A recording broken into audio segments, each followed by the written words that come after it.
Hey guys, and today I've got for you the Mercedes EQS. This is the S-Class of Mercedes electric series. So I'm just going to have a quick look around and take it for a quick drive just to give you a brief idea of what this car is like.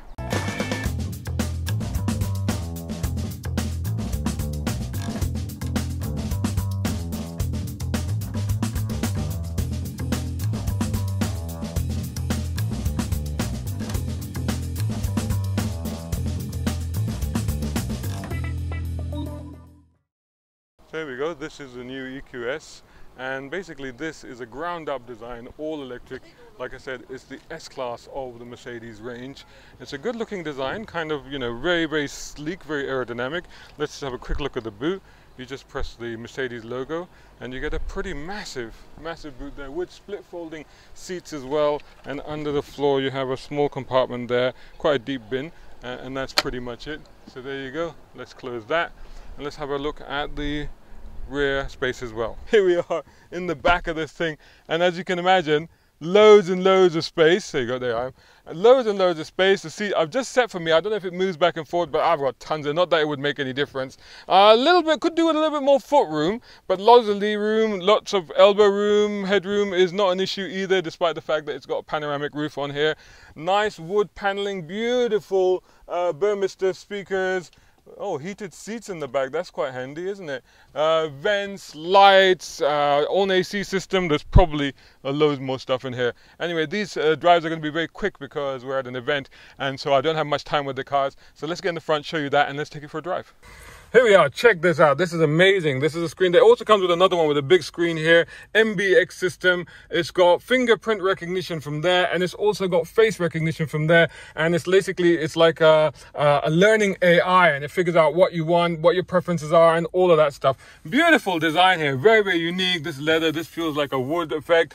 Beautifully done. The seats are nice. Look at the headrest on this thing.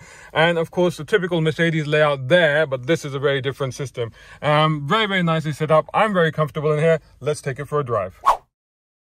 So here we are moving along. Of course, it's very, very quiet, obviously, but then it's doubly quiet because it's a Mercedes and it's refined and it's, nicely insulated.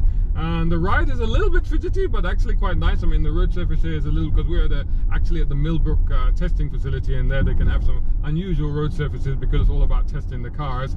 I'm quite comfortable in this. I've got an upright position at the moment. It's all adjustable through this typical Mercedes, 3D seat that's on the door, and then you can just basically adjust the bits and pieces to how you want it.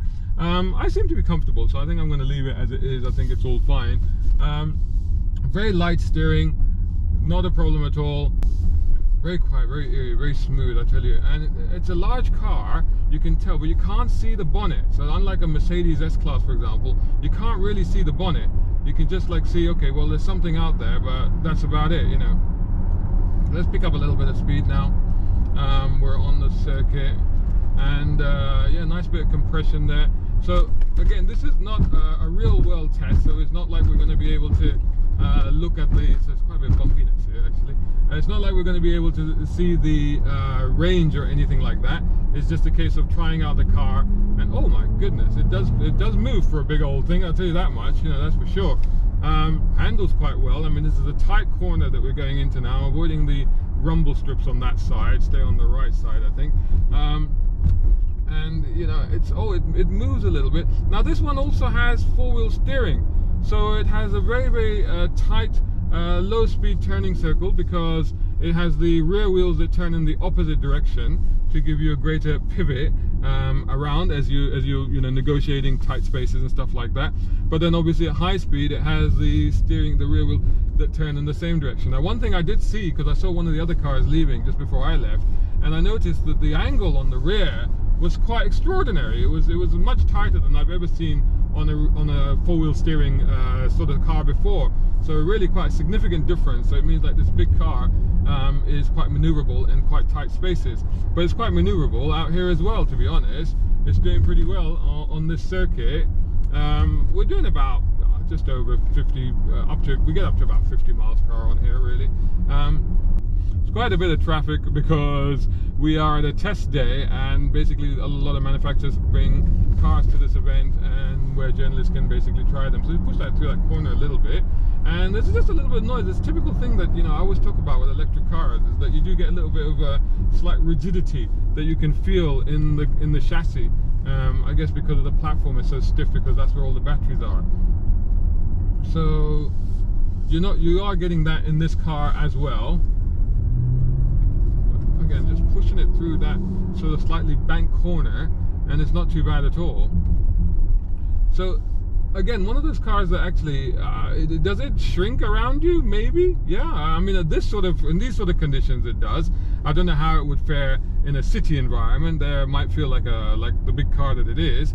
But considering, you know, the luxury and the space and the capacity of this thing, and also the performance, I mean, boy, it picks up. I mean, just a little bit of a prod on the throttle, and it really picks up in terms of its go ability. So that's pretty cool. Steering, there is no feel, of course, whatsoever. It's actually quite a light steering, and again, you have to sort of adapt to it a little bit, because again, as the corner tightens, and I think, you know, the rear wheels are doing something that you may not be expecting it to do. Like I said, you just have to sort of adjust to that a little bit. But heavy car, so just on that little crest there, it felt like it wanted to lift a little bit, but it's just too much weight holding it down. But quite maneuverable, and actually I don't know if I would say it's a sporty thing in terms of, like, we're on these quite tight twisty roads. It's the Alpine or hill circuit, as they say. There's something the car did just there, and it had a little bit of a warning. I'm not sure what it did there. It detected something. So this is the car, this is the thing with these cars, is they have all of these, you know, systems, and the AI that's in the car, and the fact that it's scanning the road ahead and doing all these sort of things. So there's quite a few things that's going on. It's one of those cars I really need to spend a little bit of time with to learn all of this technology. But I do find it quite interesting that it's the same system that basically they use to detect driver drowsiness, is the system that they're using to basically unlock your protocols or your settings actually in the system to how you want them. So that's quite interesting. There's just like a hum. There's a little bit of a hum, a little bit of a whine that it does, just to let you know that it's doing things. But other than that, it's eerily quiet.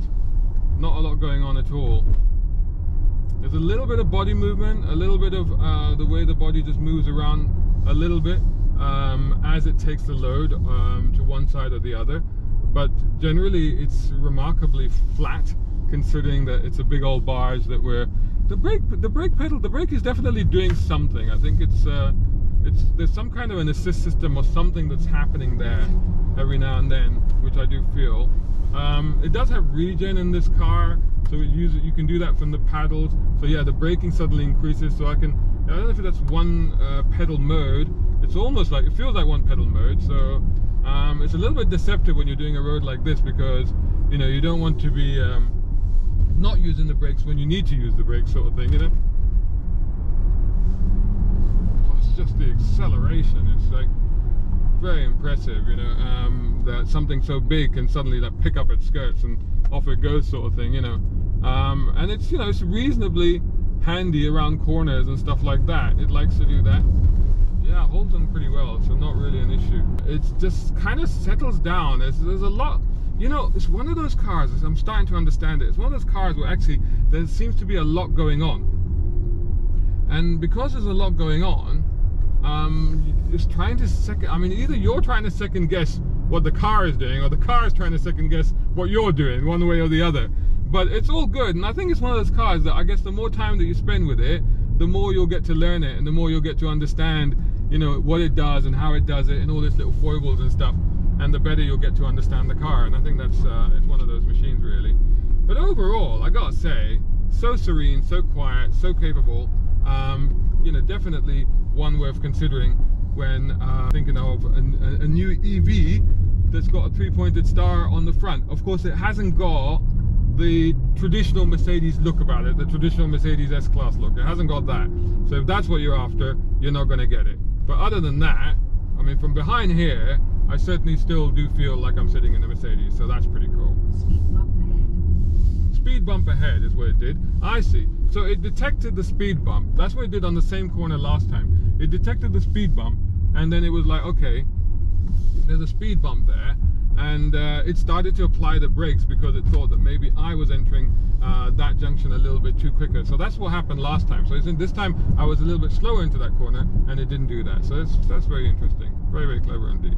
So there you go. There is a quick drive of the new Mercedes EQS. Very impressive.